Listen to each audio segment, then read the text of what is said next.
रामपुर नाम के एक छोटे से गांव में एक गरीब किसान चंदू रहता था। उसके दो बच्चे थे, पिंकी और पप्पू। दोनों बहुत ज्यादा समझदार नहीं थे। चंदू उन दोनों से बहुत प्यार करता था। मीना पिंकी और पप्पू की सौतेली माँ थी। मीना पिंकी और पप्पू को बिल्कुल पसंद नहीं करती थी। वो हमेशा उन दोनों को किसी न किसी कारण परेशान ही किया करती थी। एक दिन सौतेली माँ मीना लड्डू बना रही थी। मीना, हाँ हाँ, क्या खुशबू है, इसे खाकर तो गट्टू खुश हो जाएगा। तभी मीना के पास पिंकी आती है। पिंकी, मीना माँ, एक लड्डू दो ना, बहुत तेज भूख लगी है। मीना, ये लड्डू मैंने तेरे लिए नहीं बनाए, समझी, बल्कि अपने गट्टू के लिए बनाए हैं। वो अभी आता ही होगा। पिंकी, मैं जानती हूँ, भैया के लिए बनाए हैं, लेकिन बस एक लड्डू दे दो, मुझे बेसन के लड्डू बहुत पसंद है। मीना, हाँ हाँ, जो मेरे गट्टू को पसंद होता है वही तुम दोनों भाई बहनों को भी पसंद है। अब जा यहाँ से, बड़ी आए लड्डू खाने वाली। मीना की ऐसी बात सुनकर पिंकी उदास हो जाती है। तभी वहाँ गट्टू आता है। वो बड़ी कड़क आवाज में बोलता है, गट्टू, माँ, ओ माँ, मुझे कुछ खाने को दो जल्दी, भूख लगी है, मुझे बहुत भूख लगी है। तभी मीना उसके लिए लड्डू लेकर आती है। गट्टू लड्डू को खाने लगता है। मीना, कैसे लगे तुझे बेसन के लड्डू, ठीक तो बने हैं ना? गट्टू, माँ और लड्डू लेकर आओ, और भूख लगी है। मीना, हाँ हाँ, अभी लाती हूँ, तेरे लिए ही तो बनाए हैं। देखते ही देखते गट्टू बहुत सारे लड्डू खा लेता है। पिंकी वहाँ खड़े होकर उदासी भरी नजरों से देख रही थी।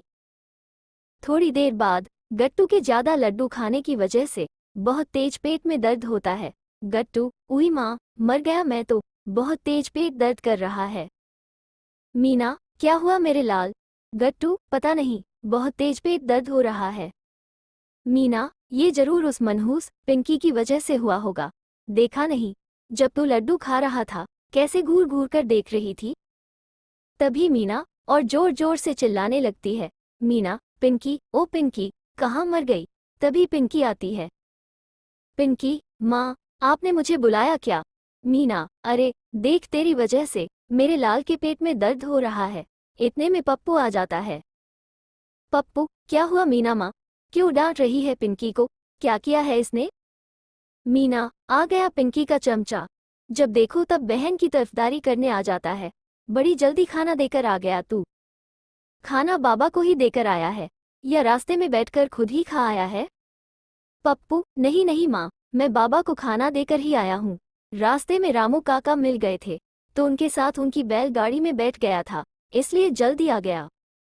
मीना, ठीक है, लेकिन तेरी इस बहन को समझा कि मेरे गट्टू पर बुरी नजर ना डाले। हे भगवान, न जाने कौन सा दिन होगा जब तुम दोनों से जान छूटेगी। मीना, मेरे लाल, चल तुझे वैद्य जी के पास लेकर चलूं, पता नहीं इन दोनों भाई बहनों की वजह से क्या क्या दिन देखना पड़ेगा। इसके बाद मीना गट्टू के साथ वहां से चली जाती है। पिंकी, भैया, मीना माँ बहुत बुरी है ना, वो केवल गट्टू भैया से ही प्यार करती है, हम दोनों से बिल्कुल भी नहीं करती। अगर हमारी माँ होती तो वो भी हमें ऐसे ही प्यार करती। मैं मीना माँ की शिकायत बाबा से करूंगी। पप्पू, नहीं पिंकी, ऐसा नहीं कहते, अब से मीना माँ ही हमारी माँ है। उन्हें थोड़ा गुस्सा ज्यादा आता है ना, बस इसलिए ऐसा बोलती हैं। तुम बाबा से कुछ मत कहना, वरना वो दुखी हो जाएंगे। पिंकी, ठीक है भैया, अगर आप कहते हैं तो नहीं कहूंगी। अगली सुबह चंदू अपने घर आता है। उसके सिर पर चोट लगी होती है। तभी पिंकी अपने कमरे में से आती है। पिंकी, ये क्या हुआ बाबा, आपके सिर से खून कैसे बह रहा है? अरे आपको तो सिर पर चोट लगी है। पिंकी, माँ, ओ मीना माँ, जरा जल्दी आइए। मीना, अरे क्या हुआ, क्यों चिल्ला रही है, कौन सी आफत आ गई? तभी वो चंदू को देखती है। मीना, हाय, ये क्या कर लिया, इतना खून निकल रहा है। चंदू खेत से लौटकर घर ही आ रहा था।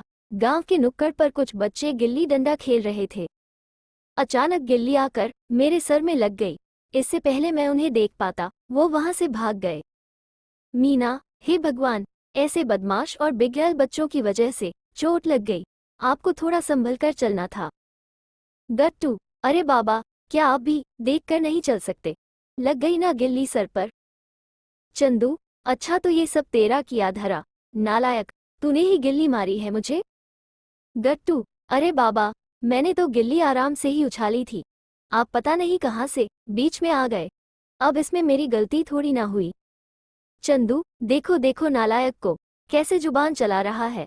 मीना, अरे हो गई होगी गलती, आप तो मेरे लाल के पीछे ही पड़ गए। तभी पिंकी अंदर से दवा लेकर आती है। पिंकी, बाबा लाइए, मैं आपकी चोट पर दवा लगा देती हूँ, इससे आपकी चोट जल्दी भर जाएगी। चंदू, हाँ मेरी बच्ची, ले लगा दे। थोड़ी देर बाद, गट्टू, माँ, ओ माँ, मेरा आज पकौड़े खाने का मन है, जरा बना देना, और जरा जल्दी बनाना, भूख लगी है। मीना, हाँ हाँ, क्यों नहीं मेरे बच्चे, अभी बनाकर लाती हूँ। मेरे लाल की कुछ खाने की इच्छा हो और मैं ना बनाऊं, ऐसा थोड़ी ही हो सकता है। तू रुक, अभी बनाकर लाती हूँ। मीना पकौड़े बनाने लगती है। वो पकौड़े बना ही रही होती है कि तभी उसकी पड़ोसन चंपा आती है। उसके हाथ में एक खाली कटोरी होती है। चंपा, भाभी, ओ मीना भाभी, अरे कहाँ हो। मीना, हाँ बोलिए चंपा भाभी, कैसे आना हुआ। चंपा, अरे मीना भाभी, मेरे पति आज काम पर गए हैं, थोड़ी देर में आते ही होंगे। घर में चीनी खत्म हो गई है, आते ही उन्हें चाय पीने की आदत है, तो सोचा तब तक मैं आपके घर से ही ले चलती हूँ। यह क्या, यहाँ तो पकौड़े भी बन रहे हैं, चलो चीनी के साथ साथ पकौड़े भी खाती चलूं, है ना मीना भाभी। मीना, क्यों नहीं भाभी, लेकिन अभी तो मैं बच्चों के लिए बना रही हूँ। चंपा, चलो कोई नहीं, तुम मुझे बस चीनी दे दो। ये सब बातें पिंकी और पप्पू सुन रहे थे। उसके बाद पिंकी और पप्पू उन दोनों के सामने से गुजरते हैं। चंपा, अरे बच्चों, देखो तो आज तुम्हारी माँ ने तुम्हारे लिए क्या बनाया है, पकौड़े। आ जाओ पकौड़े खाकर देखो, कितने स्वादिष्ट हैं। सही कहा ना मीना भाभी। मीना, अरे हाँ हाँ, बच्चों के लिए ही तो बना रही हूँ, खा लो बच्चों। पिंकी और पप्पू दोनों एक दूसरे को एक नज़र देखते रहते हैं। चंपा, अरे देख क्या रहे हो, आ जाओ। उसके बाद दोनों पकौड़े खाने लगते हैं। मीना दोनों को बड़ी हैरानी से देखती है। मीना मन में, अरे अरे, बस भी करो नालायकों, सारे पकौड़े खा जाओगे क्या, मेरे गट्टू के लिए तो छोड़ दो, लगता है ये दोनों तो कुछ भी नहीं छोड़ेंगे। चंपा, अच्छा मीना भाभी, बिट्टू के पापा आ गए होंगे, अब मैं चलती हूँ, वो घर पर मेरी राह देख रहे होंगे। मीना, हाँ हाँ ठीक है भाभी। पिंकी और पप्पू बहुत भूखे थे और अपनी तेज भूख के कारण दोनों सारे पकौड़े खा जाते हैं। मीना, बहुत चालाक बनते हो ना तुम दोनों। उस चंपा के सामने तो मैं तुम दोनों से कुछ कह नहीं सकती थी, वरना वो ये समझती कि सौतेली माँ दोनों बच्चों को परेशान करती है। लेकिन सजा तो जरूर मिलेगी, आज से 3 दिन तक तुम दोनों को खाना नहीं दूंगी, तभी अक्ल ठिकाने आएगी तुम्हारी। हाँ। अगली सुबह, चंदू, मैं किसी काम से शहर जा रहा हूँ, तुम पिंकी और पप्पू का ख्याल रखना। मीना, अरे रे, चुप करो तुम, कहना क्या चाहते हो, तुम्हारे पीठ पीछे मैं उन दोनों को तंग करती हूँ, सौतेली हूं ना, इसलिए मुझे ताना दिया जाता है। चंदू, अरे रे, भाग्यवान, मेरे कहने का मतलब वो नहीं था, तुम बिना बात का पहाड़ बना देती हो। अच्छा, अब मैं चलता हूँ। इसके बाद चंदू वहां से चला जाता है। उसी शाम पिंकी मीना के पास आती है। पिंकी, मीना माँ, मुझे और पप्पू भैया को बहुत तेज भूख लगी है, कुछ खाने को दो ना। मीना, नहीं, बिल्कुल खाना नहीं मिलेगा तुम दोनों को, एक दिन नहीं खाओगे तो मर नहीं जाओगे। अब जा यहाँ से, मुझे बहुत नींद आ रही है, मैं सोने जा रही हूँ। थोड़ी देर बाद मीना अपने कमरे में खर्राटे मारकर सो रही थी। तभी पिंकी और पप्पू चुपके से उसके पास आते हैं और उसे सोता देखकर दोनों रसोई में जाते हैं। पप्पू, अरे पिंकी, देख इस बर्तन में तो खीर रखी है, आज आ दोनों यही खाते हैं। पिंकी, लेकिन भैया मीना माँ को पता चलेगा तो बहुत गुस्सा करेगी। पप्पू, तू घबरा मत, अभी खीर खा, माँ से कैसे बचना है, मुझे पता है प्यारी बहना। पप्पू, आज तो सच में खीर खाकर मजा ही आ गया। पिंकी, लेकिन भैया खीर तो अब बहुत कम बची है, मीना माँ को पता चलेगा तो वो हमें बहुत डांटेगी। पप्पू, पिंकी अब तू अपने भाई का कमाल देख। पप्पू खीर में 4 गिलास पानी और साथ में थोड़ा नमक डाल देता है। पप्पू, अब चल यहाँ से, पिंकी, मीना माँ ने देख लिया तो आफत आ जाएगी। अगली सुबह, गट्टू, माँ, ओ माँ, बहुत तेज भूख लगी है, रात वाली खीर ला कर दो। गट्टू, खीर खाते ही, छी थू, ये कैसी बेकार खीर खिला दी मुझे। माँ, किसने कहा था आपको खीर गर्म करने को, मुझे अब उल्टी आ रही है। मीना, अरे क्या हुआ? मैंने तो इतनी स्वादिष्ट खीर बनाई थी। इसके बाद मीना खुद खीर खाकर देखती है, लेकिन निवाले को मुंह में ले जाते ही तुरंत थूक देती है। मीना, अरे रे, इतनी कड़वी और स्वादहीन खीर कैसे हो गई? इसे खाकर तो मुझे भी उल्टी आ जाएगी। ये देखकर दरवाजे के बाहर से पिंकी और पप्पू हंसने लगे। तभी चंपा, मीना की पड़ोसन, वापस मीना के घर आती है। चंपा, भाभी, ओ मीना भाभी, तुम्हारे लिए खुशखबरी लाई हूँ। तुम अक्सर कहती हो ना, तुम्हें बहुत अच्छा नृत्य आता है। हमारे गांव में नृत्य प्रतियोगिता होने वाली है। इनाम में मोटी राशि मिलेगी। मैंने उसमें तुम्हारा नाम लिखवाया है। गांव की सभी औरतें उसमें हिस्सा ले रही है। मीना मन में, अरे रे, इस पागल औरत ने यह क्या कर दिया? मुझे तो नृत्य आता ही नहीं। इसे तो मैंने ऐसे ही बोल दिया था। क्या करूंगी अब मैं? अगर मना करूंगी तो पूरा गांव मुझ पर हंसेगा, सब झूठा कहेंगे। मीना, हाँ हाँ, क्यों नहीं भाभी, मुझे तो नृत्य में महारत हासिल है। कोई भी मेरे सामने टिक नहीं पाएगी। हाँ, तुम देखना अब। चंपा, हाँ हाँ, क्यों नहीं भला। अच्छा, अब मैं चलती हूँ। इसके बाद चंपा वहां से चली जाती है। मीना खुद से, चंपा से तो मैंने बोल दिया कि मुझे बहुत अच्छा नृत्य आता है, लेकिन वास्तव में तो मैं नृत्य करना जानती ही नहीं हूँ। चलो खैर, अब जो भी हो, समय निकालकर थोड़ा अभ्यास ही कर लेती हूँ। आखिर मैं किसी से कम थोड़े ही ना हूँ। इसके बाद मीना उलझुल नृत्य करने लगती है। देखते ही देखते अचानक उसका पैर मुड़ जाता है और वह जमीन पर गिर जाती है। मीना गट्टू को आवाज लगाती है। मीना, गट्टू बेटा, देख तो मेरे पाँव में चोट आई है। मुझे सहारा देकर बिस्तर तक तो छोड़ दे।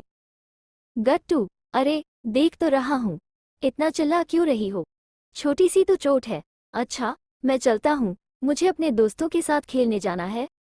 गट्टू खेलने निकल जाता है। तभी पिंकी और पप्पू वहां आते हैं और मीना को चारपाई पर बैठाते हैं और उसके पैर में दवा लगाते हैं। पिंकी, अब कैसा लग रहा है मीना माँ?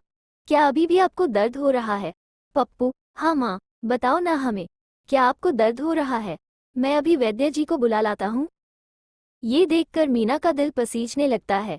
मीना, मुसीबत आई तो मेरा खुद का बच्चा मुझे इस हालत में छोड़कर चला गया। हे भगवान, मुझे माफ कर देना। मेरे बच्चों, मुझे माफ कर दो। मैंने तुम्हारे साथ हमेशा सौतेली माँ जैसा ही बर्ताव किया, कभी तुम्हें माँ का प्यार नहीं दिया। लेकिन तुम सच में बहुत अच्छे हो। मेरे बच्चों, मैं जानती हूँ कि मैं तुम्हारी माफ़ी के काबिल नहीं हूँ, फिर भी हो सके तो मुझे माफ़ कर देना। पप्पू, आप माफ़ी मत मांगिए। हमने आपको अपनी माँ पूरे दिल से माना है। हम ये जरूर जानते थे कि एक दिन आप जरूर हमें अपना लोगी। पिंकी, हाँ माँ, हमने कभी आपको सौतेली माँ नहीं माना, अब आप ही हमारी माँ हैं।